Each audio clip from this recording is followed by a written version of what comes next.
க 16 வயது நிலைக்கு பிறகு கிராமத்து படங்கள் எதுவுமே பண்ணலை. சரி, இந்த தடவை கிராமத்து படம் பண்ணலாமேன்னு சொல்லி கமல் ஒரு முடிவுக்கு வந்தார். அப்படி உருவானது தான் தேவர் மகன். இவங்க என்ன பண்ணாங்க, கதையை பற்றி எதுவுமே முடிவு பண்ணாமல் கிராமத்து படம்னு ஒரு முடிவு பண்ணிவிட்டு கதையை பற்றி எதுவுமே தீர்மானிக்கலை, கதையை பற்றி எதுவுமே முடிவு பண்ணாமல் பொள்ளாச்சி கிளம்பிட்டாங்க. கதாநாயகியை யார் போட்டாங்கன்னா மீனா. அப்போ அவ்வளோ பிரபலம் ஆகலை மீனா. சரி, இந்த நடிகையை போட்டுக்கலான்னு சொல்லிட்டு போய் பொள்ளாச்சியில் போய் உட்காந்தாங்க. கதை எதுவுமே இதாகலை. அங்கே கிட்டத்தட்ட ஒரு வாரம் உட்காந்து எதுவும் வரலைன்னு மறுபடியும் சென்னை கிளம்பி வந்தாங்க. சென்னைக்கு கிளம்பி வந்தவொடனே கலைஞானம் வந்தார்.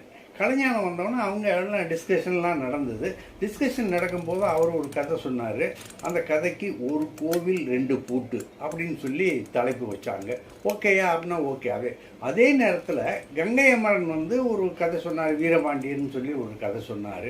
அந்த வீரபாண்டியன் கதை என்ன ஆச்சு, அது வந்துச்சா இல்லையா தெரியலை.